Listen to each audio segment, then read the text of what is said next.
Students welcome to this lecture. इस lecture में हम डिस्कस करेंगे कि वोल्ट मीटर हमारे पास कैसा इंस्ट्रूमेंट होता है। ये हमारे पास एक ऐसा डिवाइस होता है जिसके थ्रू हम किसी भी दो पॉइंट्स के दरम्यान में वोल्टेज मेजर कर सकते हैं, पोटेंशियल डिफरेंस मेजर कर सकते हैं। जैसे कि हम देख सकते हैं कि दो अल्फाज से मिलके बना है। एक तो हमारे पास इस में वोल्ट मौजूद है जो कि हमारे पास आता है वोल्टेज से, ठीक है। और दूसरा हमारे पास जो वर्ड है वो हमारे पास है मीटर, यानी कि कोई भी इंस्ट्रूमेंट जो मेजरमेंट के काम आता हो उसे हम कहते हैं कि वो मीटर को डिस्क्राइब करता है। जैसे कि हम देखते हैं कि कोई भी हमारे पास रूलर होता है उसे हम कहते हैं कि ये मीटर रॉड है, यानी कि ये लेंथ मेजर करने के काम आता है। इसी तरह से यहाँ पे लिखा हुआ है कि वोल्ट मीटर यानी कि ये एक ऐसी डिवाइस है जो कि वोल्टेज को मेजर करने के काम आती है, ठीक है। सबसे पहले तो हम देख लेते हैं कि हमारे पास जो ये पोटेंशियल होता है इससे क्या मुराद होता है। अब यहाँ पे मैं एक वायर ड्रॉ करती हूँ, ठीक है, और उसके जो एंड्स हैं उनको मैं कह देती हूँ कि एक एंड ए है और दूसरा एंड बी है। तो अगर मेरे पास एंड ए की तरफ इलेक्ट्रॉन्स की चार्जेस की बहुतात है, यानी कि यहाँ पे इलेक्ट्रॉन्स ज़्यादा हैं, और बी एंड पे मेरे पास इलेक्ट्रॉन्स की कमी है, ठीक है, कि यहाँ पे इलेक्ट्रॉन्स कम है, तो होगा ये कि चूंकि यहाँ पॉइंट ए की तरफ इलेक्ट्रॉन ज़्यादा हैं तो सेम चार्जेस होने की वजह से एक दूसरे को रिपेल करेंगे, और जब एक दूसरे को रिपेल करेंगे तो इलेक्ट्रॉन्स जो होंगे वो अट्रैक्ट होंगे पॉइंट बी की तरफ, क्योंकि वहाँ पे इलेक्ट्रॉन्स की कमी है। तो होगा ये कि हमारे पास जब इलेक्ट्रॉन्स मूव करना शुरू करेंगे from point A to point B तो हमारे पास एक करंट वजूद में आएगा। अब देखिए कि करंट किस वजह से वजूद में आया हमारे पास, क्योंकि हमारे पास जो पॉइंट ए है वहाँ पे पोटेंशियल डिफरेंट है as compare to potential at B, क्योंकि एक तरफ तो हमारे पास इलेक्ट्रॉन्स की ज्यादती है और दूसरी तरफ हमारे पास इलेक्ट्रॉन्स की कमी है। तो हमारे पास एक पोटेंशियल डिफरेंस आ जाता है इन दोनों पॉइंट्स के दरमियान। अब इस पोटेंशियल डिफरेंस को नोट करने के लिए हमारे पास जो इंस्ट्रूमेंट होता है वो होता है वोल्ट मीटर। अब वोल्ट मीटर बनता कैसे है, ठीक है।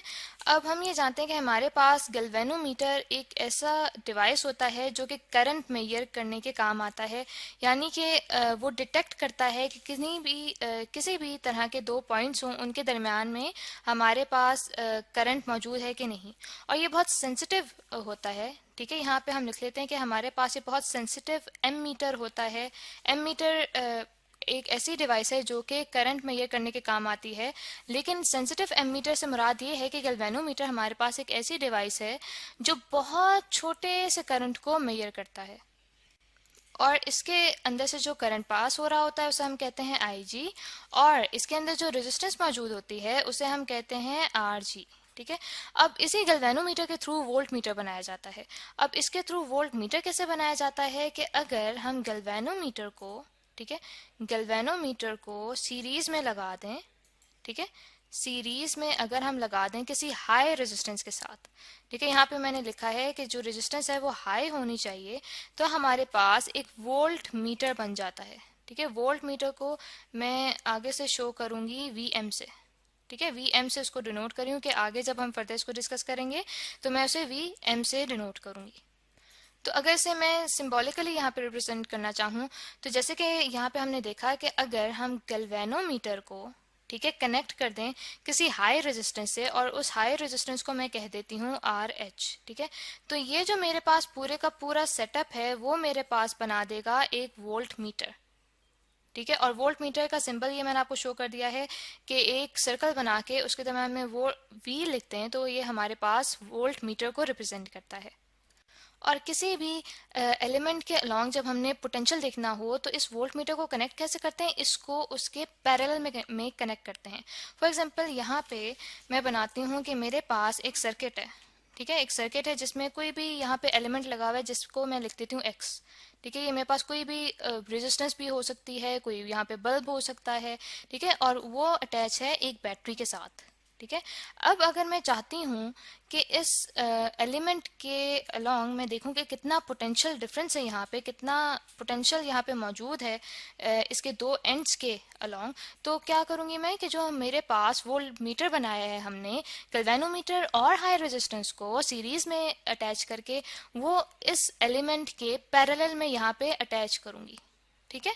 जैसे कि आप देख सकते हैं कि यहाँ पे हमने वोल्ट मीटर को पैरेलल में अटैच किया है उस एलिमेंट के, ताकि उस एलिमेंट के अलोंग जो हमारे पास पोटेंशियल मौजूद है वो हमें पता चल जाए। अच्छा, अब इसके बाद हमारे पास दो पॉइंट्स आते हैं, ठीक है। सबसे पहले तो हमने देखा कि जो हमने वोल्ट मीटर अटैच किया है उस एलिमेंट के साथ, वो हमने पैरेलल में अटैच किया है, ठीक है। पैरेलल में अटैच किया है सर्किट के साथ। अब ये सोचने की बात है कि हमने इसको पैरेलल में अटैच क्यों किया है, सीरीज में अटैच क्यों नहीं किया। तो हम ये जानते हैं कि देखें, जब हम सीरीज में कोई भी चीज़ अटैच करते हैं हमारे पास, फॉर एग्जांपल यहाँ पे मैं रेजिस्टेंसेस ड्रॉ कर देती हूँ, ठीक है। दो हमारे पास रेजिस्टेंसेस हैं, हमारे पास सीरीज में मौजूद हैं। तो होता क्या है कि जो हमारे पास करंट होता है वो तो इनमें से सेम पास होगा, इन दोनों रेजिस्टेंसेस में से R1 R2 मैं कहती हूँ, तो इन दोनों में से जो करंट पास हो रहा है वो तो सेम पास हो रहा है, लेकिन जो पोटेंशियल है वो डिवाइड हो जाएगा। यानी कि R1 के अलॉन्ग पोटेंशियल होगा V1 और R2 के अलॉन्ग पोटेंशियल होगा हमारे पास V2।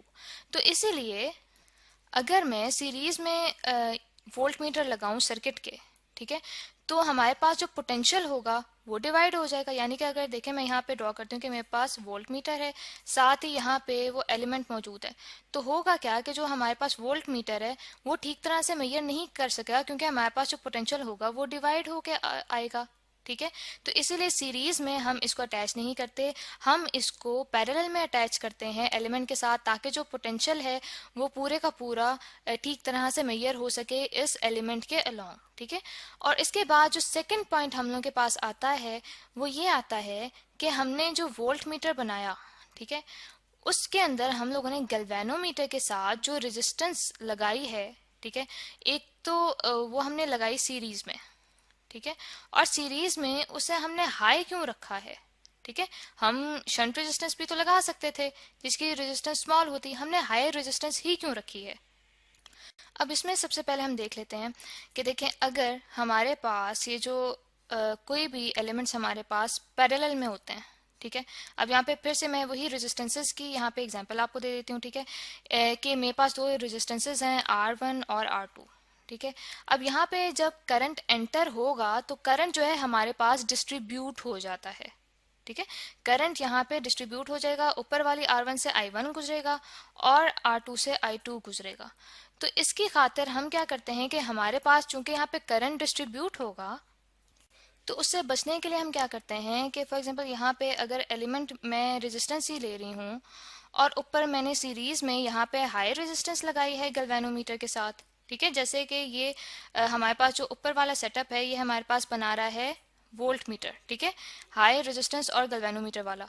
तो होगा क्या कि जो हाई रेजिस्टेंस है वो यहाँ से करंट को पास नहीं होने देगा, ठीक है, क्योंकि हमने देखा कि जब हमारे पास पैरेलल में एलिमेंट्स होते हैं तो जो करंट होता है वो डिस्ट्रीब्यूट होता है ब्रांचेस में। तो होगा क्या कि हमारे पास जो हायर रेजिस्टेंस है वो यहाँ से पास नहीं होने देगा करंट को, और जो करंट है वो टोटली नीचे एलिमेंट्स की साइड से पास होगा। तो इसकी वजह से जो हमारे पास रीडिंग है वो बिल्कुल सही आएगी। यानी कि इस तरह के सेटअप से हमने दो काम कर लिए। एक तो हमने जो वोल्टेज वाला मसला था वो भी हमने सॉल्व कर लिया कि जो हमारे पास अगर सीरीज में हम लगाते वोल्ट मीटर को तो हमारे पास जो पोटेंशियल है वो डिस्ट्रीब्यूट हो जाता, और जो हमने सीरीज में रेजिस्टेंस लगाई है गैल्वेनोमीटर के साथ उसकी वजह से हमारा जो करंट का प्रॉब्लम था वो भी बिल्कुल सही से सॉल्व हो गया कि वो डिस्ट्रीब्यूट नहीं हो रहा, और डिस्ट्रीब्यूट नहीं हो रहा तो जो वोल्टेज है उसकी जो मेजरमेंट है वो बिल्कुल सही से आएगी। तो आई होप स्टूडेंट्स के आपको अच्छे से समझ आ गया होगा कि जो वोल्ट मीटर है उसकी कंस्ट्रक्शन कैसे होती है।